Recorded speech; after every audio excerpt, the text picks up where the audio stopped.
Hello,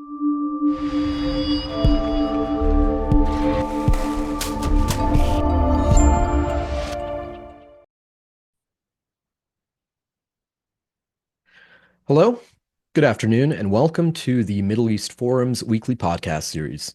My name is Anaf Kalam, and I will be moderating today's discussion. Now, last week, two Hamas-linked academics at Georgetown University have recently come under fire following explosive revelations of their ties to Hamas. Badr Khan Suri, a fellow at the Prince Al-Walid bin Talal Center for Muslim-Christian Understanding, was arrested on March 19th, 2025, and now faces deportation after a Middle East Forum report exposed his praise of Hamas and his marriage to the daughter of a senior Hamas official, Mafiz Ahmad Youssef Saleh. Now, Saleh, a graduate student at Georgetown Center for Contemporary Arab Studies, is implicated alongside Suri, whose social media activity promotes Hamas propaganda and virulent anti-Semitism.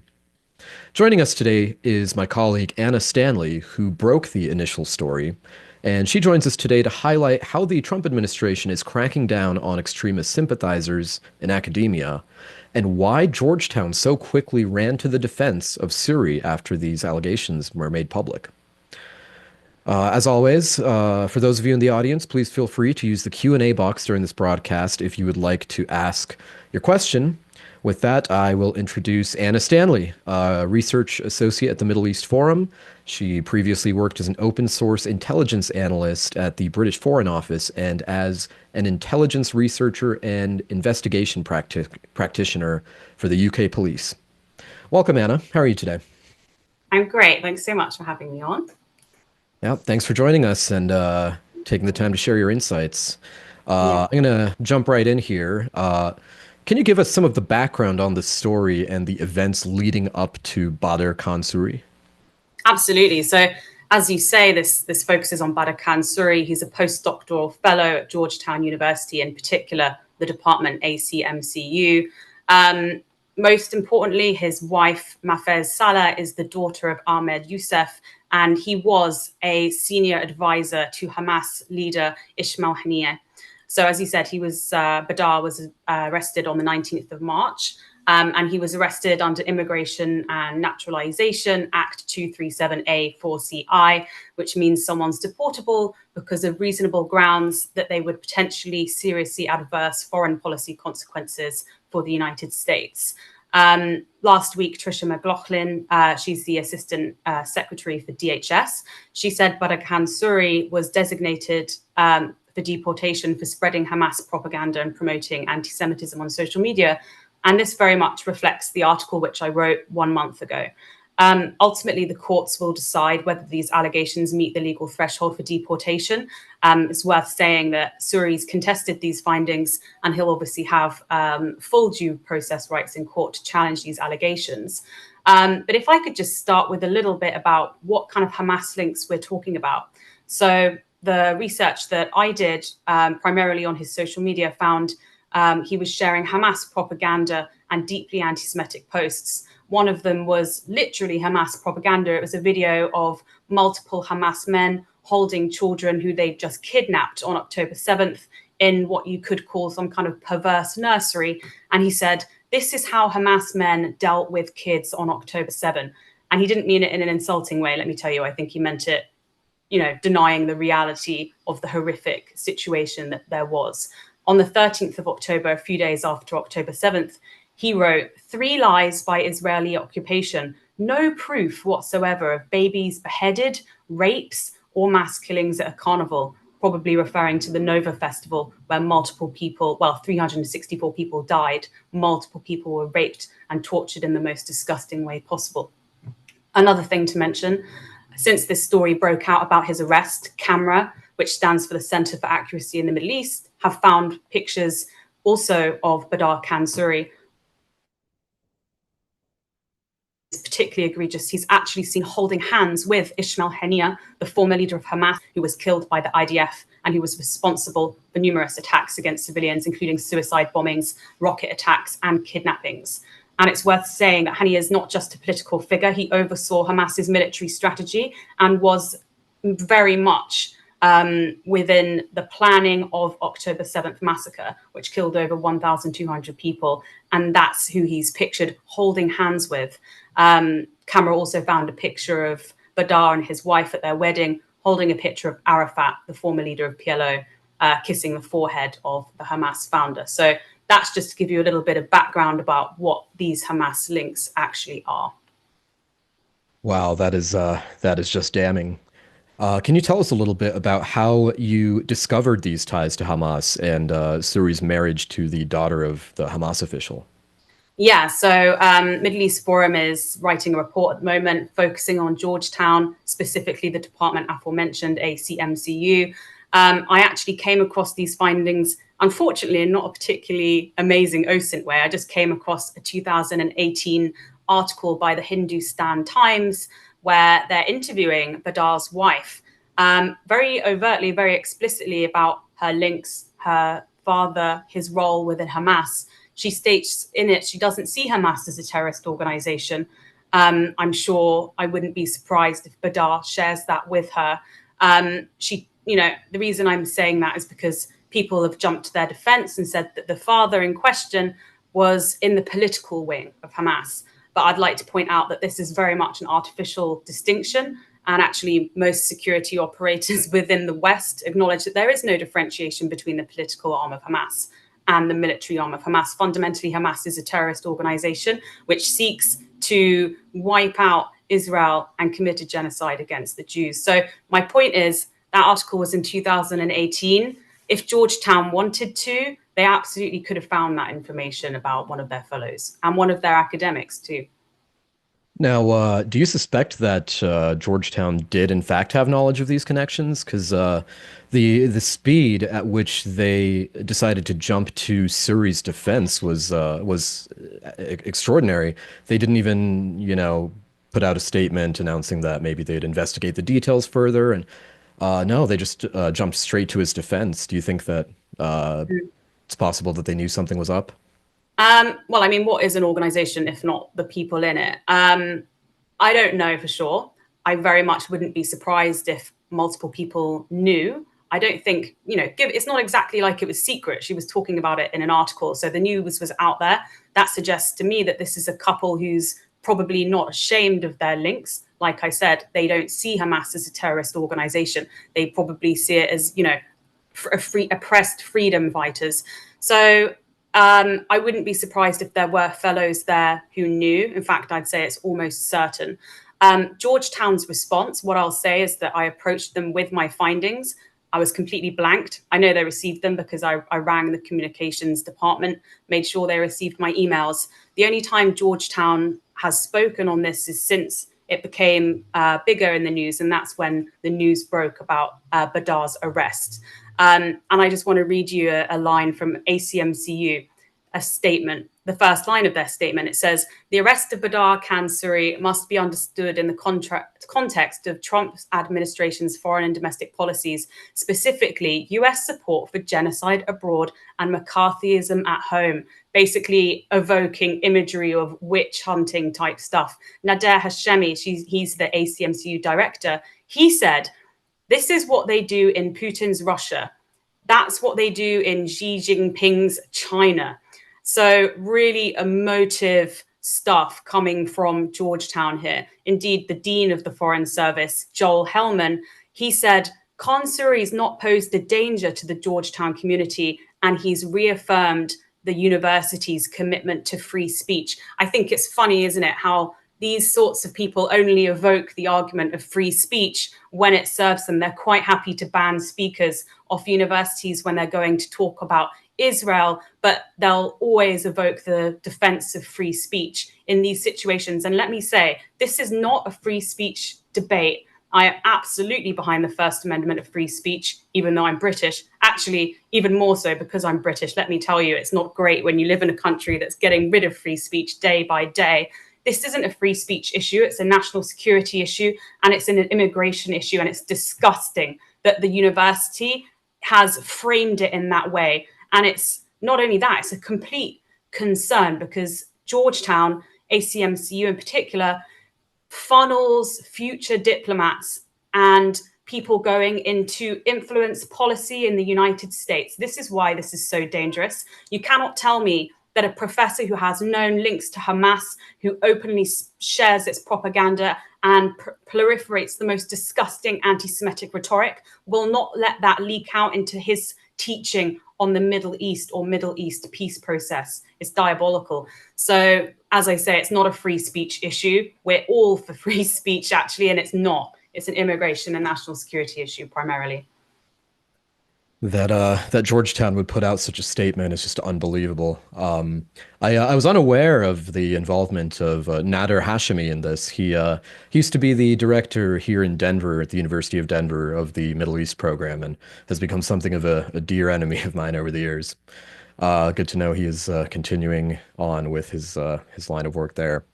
Yeah. Now, can you tell us more about this Prince Al-Walid bin Talal Center for Muslim Christian Understanding, where Suri was a fellow? Yeah, so ACMCU, it is the subject of our report to be coming out soon. As I said, it's very influential to future diplomats. It's situated within the School of Foreign Service. It's geographically within Washington, D.C. The guy who started ACMCU spoke very explicitly about why it was important that it was in Washington, D.C., so that they could influence D.C. I won't go too much into the report, but what I will give is a kind of skeleton outline, and that's to say that we look at the foreign influence on this particular department from Saudi Arabia, Qatar, and also its links to regimes being Malaysia and Turkey. And what I'll also say is that we've also found major links to a domestic radical Islamist network with terror ties.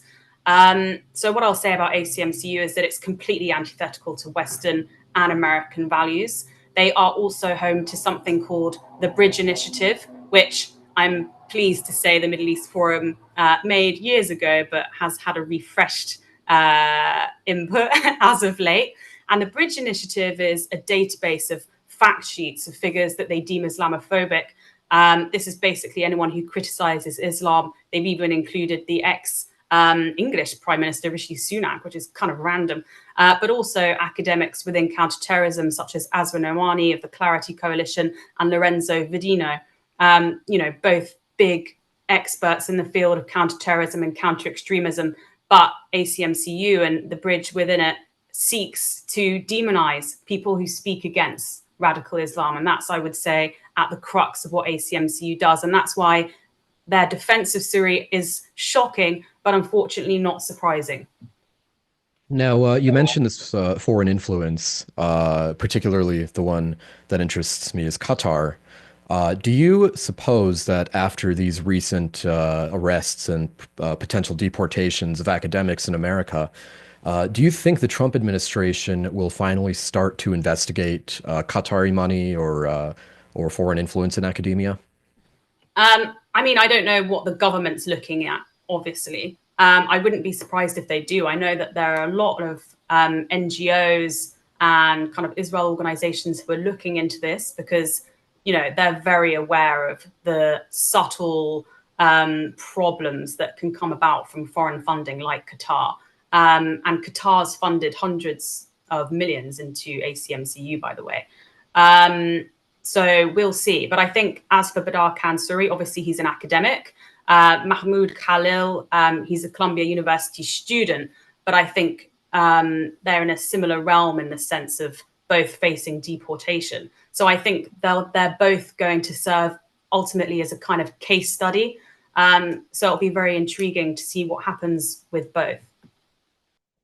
Now, how widespread and influential are these pro-terrorist and pro-Islamist academics in Georgetown and also just throughout higher education as a whole?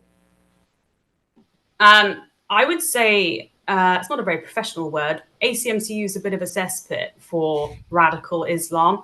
And I think Georgetown too. And unfortunately, pretty much all universities within the West are facing this problem, whether that's partially or the majority of it. This is a UK thing, but there was a professor who was kicked out of the University of Bristol for for horrific anti-Semitism after a very long battle to get him removed, I should say. And he was just seen at Nasrallah's funeral, the head of Hezbollah, recently in Lebanon. So they absolutely do exist. And it's very dangerous and very scary because, like I said, these are people who are very much informing the future students who are going to be choosing and creating policy for the United States, but also the West everywhere. This isn't just a United States issue. So it's very much endemic. When this report comes out, we will be highlighting other professors within or academics within ACMCU of note. I'll leave them for when the report comes out. But yeah, we found really disgusting extremism and at other points as well, terror links within ACMCU. So yeah, hashtag watch this space, I guess you could say. Now, just going to jump to a quick audience question here from an anonymous attendee who asks, I am a Georgetown alumni. What can I do? Alumni, I don't know what you can do. I don't work there. What I'll say, one thing that actually kind of freaked me out was that I didn't just approach Georgetown with my evidence. I also approached members of the board, and I also approached part of the kind of Jewish chaplaincy, people who work at Georgetown whose primary role is for the safeguarding of Jewish students. I sent them my evidence, and I never heard anything back. I don't know whether that's because I don't know why that is. I kind of thought that was a bit worrying. So unfortunately, I don't have anything positive or constructive to say in terms of I don't know how you can help.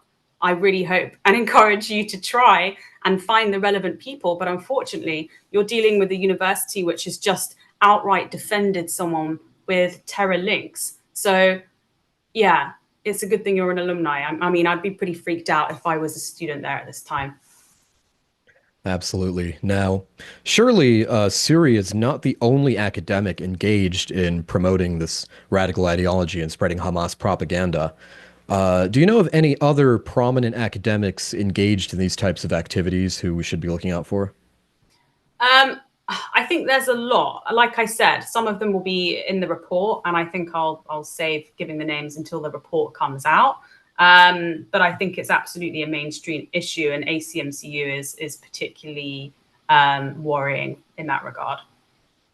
Alrighty. Well, as you said, we will be sure to watch that space. Now, what further actions can university officials and members of the Trump administration take to combat this sort of extremism spreading across college campuses? So I think number one, better vetting for roles advertised within academia. But Arkan Suri, he's Indian. He has Indian citizenship. He's not a US citizen. On that, by the way, I don't know if this is a phrase that extends to America, but in England, we say we don't count our chickens before they're hatched. I wouldn't be surprised if he doesn't get deported on the basis that he has a wife and children who are American citizens. So we'll see. But better vetting primarily. Do I think Georgetown is the kind of university that will, given that their public stance has been such disregard for the terror links that we found? Not really. Perhaps that leaves room for an external vetter to take that spot and be more objective about this and more thorough. Another option is to remove state funding. Obviously, we've just seen this with Columbia. I personally don't know how I feel about it in the sense I believe Trump's just said he will give them the funding because Columbia has agreed to partake in certain conditions.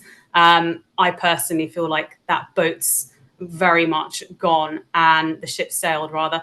And I don't think they can be trusted in that regard. They've done nothing except abandon their Jewish students since October 7th. It's absolutely despicable. But regardless, removing state funding, we'll see whether that works. It's still a kind of economic baton, as it were. The other option is, as we're talking about, deportation, particularly for non-US citizens. So yeah, I think it's a multi-pronged approach, and I'm really glad that the Trump administration's taking this seriously because I don't think the Democrats would. That being said, the Middle East Forum would work with any administration on these types of issues. It's not a bipartisan issue, but I am glad that the Trump administration is taking this so seriously. Right. Now, David Levine would like to ask, even if these people are deported, it seems likely that others of a similar ideological bent will eventually be hired by Georgetown and other U.S. universities which enjoy Arab largesse. What measures should be put into place to prevent this from happening again and again? Mm. Yeah, I mean, this is kind of the age-old problem because you could shut somewhere down, but then it will probably just pop up somewhere else under a different name. So unfortunately, I don't have an easy answer for that. I think this is a major issue. I think in some ways you could perceive this whole situation as a kind of civilizational war of people on one side completely opposed to the people on the other side. From my perspective, you have people on that side who are advocating for a terrorist organization which has genocidal aims, but they obviously see it as the opposite. They see themselves as being oppressed, people who are victim to their freedom of speech being undermined. So we're at a real loggerheads, and the West, I think, is incredibly polarized, and that is very dangerous. And unfortunately, I don't see any answers other than the practical ones of deportation and shutting down where possible without. Oh, apologies. Looks like we just lost Anna here. Her connection Oh, might have gone. Or you sorry, I'm there? back. Yeah. Um, Can you hear me? I can hear you. I can't see you. It's the opposition. They're trying to take me down. There we go. Can you see There me you now? are. Yes, great. Apologies. I'm sorry. Please continue. Um, I'm not sure where you got to. I think I'd finished just by saying there was, we're at a bit of a civilizational war, essentially. So Right. I think deportations, shutting down are an answer. That being said, I'm sure those types of places will pop up again with the types of figures in them that there already are. That's just where we're at. And I don't think there's an easy answer for that, unfortunately. Now, we discussed this a little bit earlier about how Georgetown so quickly rushed to the defense of Suri. Has there been any backlash against Georgetown for their statement that you know of? Not that I'm aware of, no. I mean, obviously, there's some media covering it. I know that Camera wrote about it in JNS. But from the places that you'd want there to be criticism, there often isn't, I'm afraid. And I think a lot of that comes from, what some people call kind of Trump derangement syndrome as well. I think there are some people who, even if Trump did a policy that made sense and was good and conducive, they would still hate it. And so, yeah, I think a lot of people are worried by it, but I think that's unfounded. And like I said, the free speech argument as a defense is very much not applicable, but very much being used rather than the immigration issue that this is. All right, thank you. Now, Barry Werner would like to ask, please tell us more about how they, I assume meaning these academics, influence foreigners who were sent to GU from foreign governments. How they influence foreigners from foreign governments, did you say? So how do these academics that who, for instance, were sent to Georgetown by foreign governments, how are they influenced by these academics? I don't know how they're influenced by foreign academics, but he's absolutely right to point out that there is a very large international branch. I mean, even Georgetown has a base within Qatar as well. So, universities in the West are absolutely kind of petri dishes for a lot of foreign influence. Sometimes it's overt and sometimes it's more covert. And I have no doubt that they're absolutely trying to perpetuate the type of worldview or understanding that's beneficial to their home country, whether that's Iran, Qatar, Saudi Arabia, etc. All right, thank you. Now, when we have a question here from our colleague Dexter Van Zyl. When is the Georgetown report coming out again? And do you think it will have the same impact as MEF's work on USAID? Do you expect to be testifying before the US Congress? Who knows? It would be good if it had that type of major impact. I think what the USAID study did is show. I mean, my colleagues in the Middle East Forum, they were writing about USAID over a decade ago. And it's been like long before I joined. I only joined 6 months ago. And it's been so nice to see the reward of some writing that they've done so long ago being acknowledged today. And, you know, our executive director obviously spoke at a hearing about that too. And I would love for there to be that type of impact about Georgetown. Would I be surprised if it doesn't happen straight away? No. It kind of similarly, when I broke the Badar story, I was kind of expecting something to happen like that. Obviously, his arrest and potential deportations happened near a month later. Actually, that kind of makes sense given how many cogs in the machine there are that have to work. So I wouldn't be surprised if our Georgetown report follows a similar trajectory, in the sense it takes a while for the right people to read it. You know, it's not about how many people read something. It's about, you know, the few people who actually have the ability to make change. But I do think some of that change will probably have to come from without Georgetown, e.g. externally, in whatever form that is, because I think, as we've seen from the statement that Georgetown put out, I absolutely do not trust these people to hold any investigations whatsoever or take the appropriate steps, given that they've done nothing except defend someone who's deeply anti-Semitic and has links to Hamas. Thank you.